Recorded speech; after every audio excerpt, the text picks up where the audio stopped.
Hey guys, it's Ralphcopter here with another video, and this one I just kind of want to stress the importance of A, scouting, and B, the ability for Terran to go expansion first. I like to do these expansion first maps on matches against Zerg, especially on long distance maps. Currently on the ladder, you can really do it on Typhoon Peaks, or Typhon Peaks, I'm not sure how to pronounce that, Tal'Darim Altar, and the map we are currently on, which is Shakuras Plateau. And it's a really strong economic build, just because most Zergs on these maps will definitely go expansion first, and that really allows you to sort of match that. And a Zerg, the general rule for Zerg is they want to be how many bases you're on, +1. If they're more than +1, that's even better. But I just really want to stress the importance of Terran is able to macro well, even against Zerg. But you need to just keep constantly making SCVs. So we're gonna learn about the previous concept of the last video that I did on about making those SCVs. Plus, we're just going to expand on that some more by this time learning about scouting. I'm going to show you guys what to look for, especially against Zerg. Most Zergs will do the expansion first, and that timing comes down at roughly 2 minutes. So, you have a little bit of gap between the time he throws down his spawning pool and when he gets his hatchery, and that allows you to sort of, get that your command center down first, and then wall off, and that'll help you by getting the early expansion plus the extra SCVs that will be produced off that. And one thing I want to stress about this build, if you're going to do it, what you want to do is you want to cut SCV production a little bit, just because you don't want to have a bunch of Zerglings just run into your base and just like destroy your entire mineral line. So just a little things that I saw when I was scouting. Most Zergs, they'll throw down an expansion at 2 minutes, especially on long distance maps. They always go expansion first. And as you can see right here, there's no expansion, and he has this Zergling speed plus an extractor.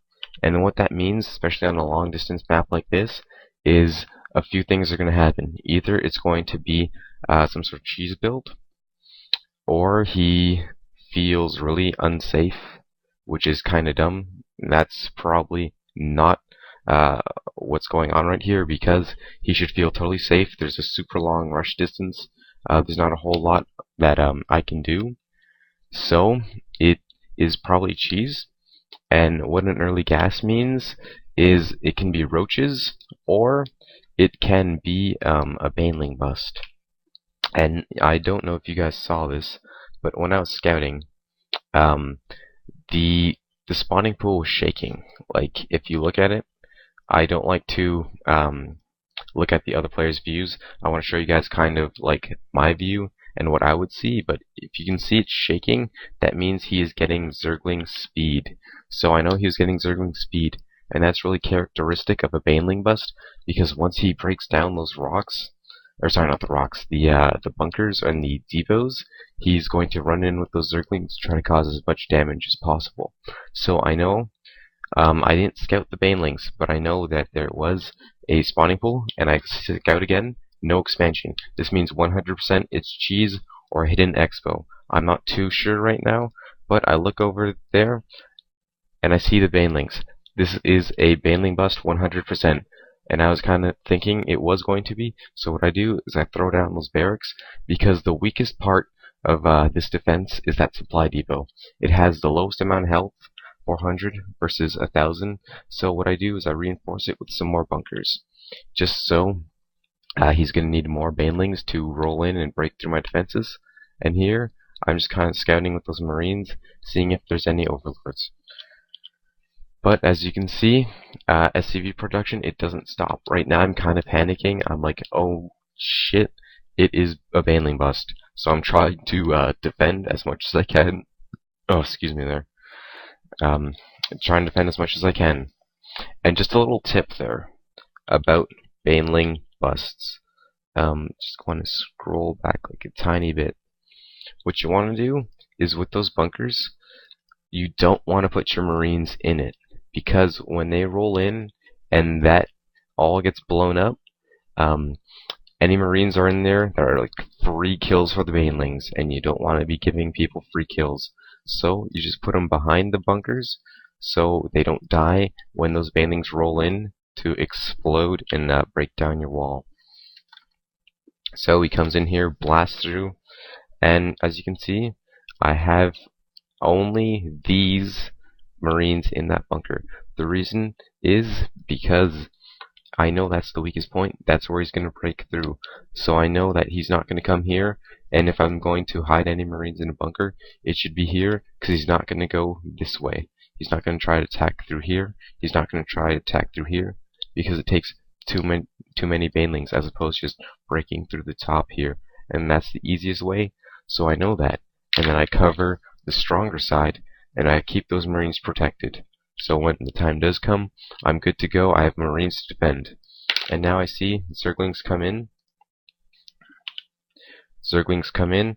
I pull those Marines, and I don't want this barracks to die. So I have it repaired.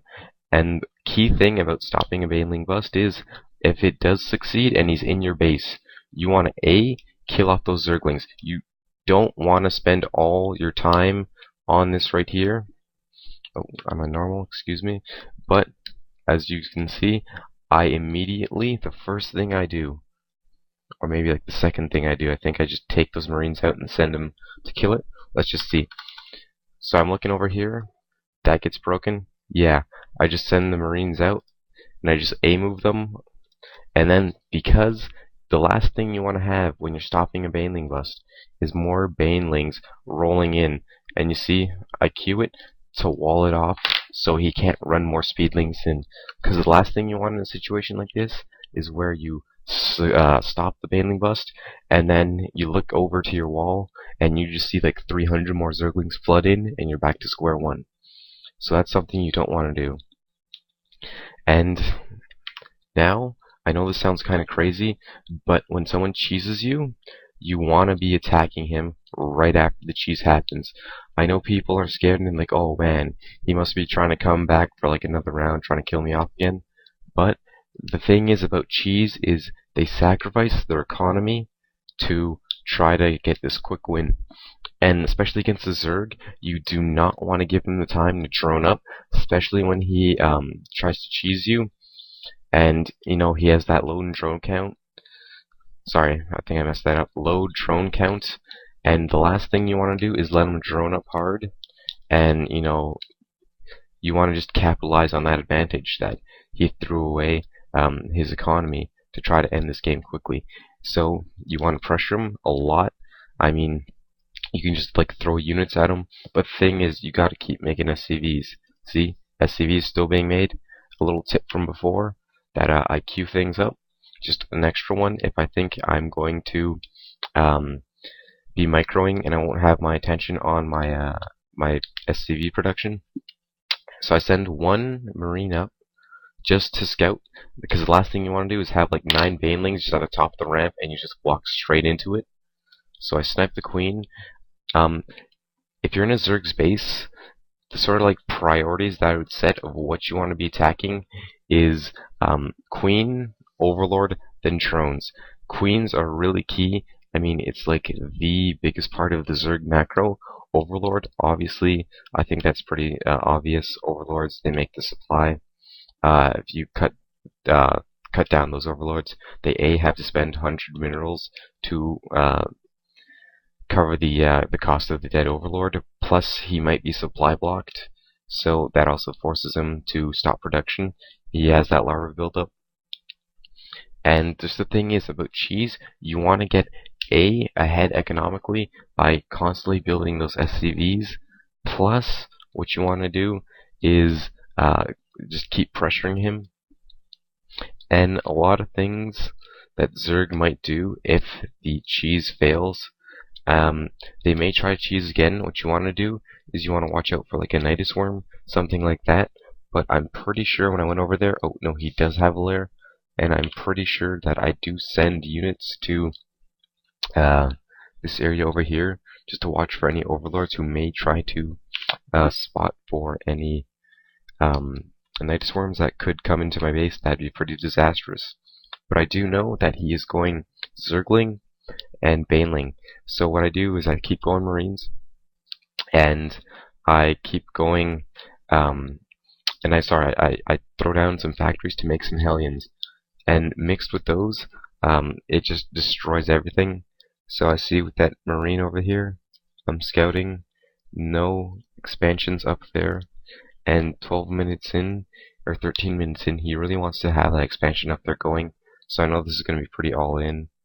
Oh, maybe he was trying to go for hidden expansion, but I sniped that drone. And here is the thing, you can see he has that overlord right there. It can be for either spotting for drops, or he might try to Nidus, but I just want to make sure, like, the last thing you want to have is you get Nidused and, you know, your army is not there and just everything dies. So I go to attack. I just have 2 Marines back there to make sure, but he does try to expand. I see it, and the important thing is you want to deny that expansion. It's 13 minutes in. If you can keep him on one base, this game is pretty much good for you. I mean, you're just like stomping him, but I do see that Nidus worm just like I thought it would be, and you don't want to let him be able to Nidus, so I pressure him so he has to force his units to defend at home. And then what you want to do is you want to snipe off that Nidus worm, because the last thing you want to have him do is just kill off this push right here and then Nidus into your base. And as you see, I prioritize the Nidus worm first, then the Overlord second. I try to split some Marines here. It works out alright. Minimize the damage done, and I managed to kill off some Zerglings, well, his army, and I have some Marines left over. I snipe that Overlord, see if I get him supply blocked. No, but he has 2 supply left, and here comes another push. I mean, he definitely is not going to be surviving this. He's just too weak. He's on one base. There's definitely no chance of him to win. And I bring in some more Hellions because I know he is still on Zergling and Baneling tech. He has not gone Muta, and I believe he tries to expand again. You want to keep denying those. Don't let him expand.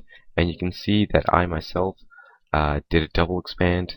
You know, when you're ahead, get more ahead, but you want to keep that pressure on and deny as many expansions as you can while you manage to stress your economic advantage. That's really key.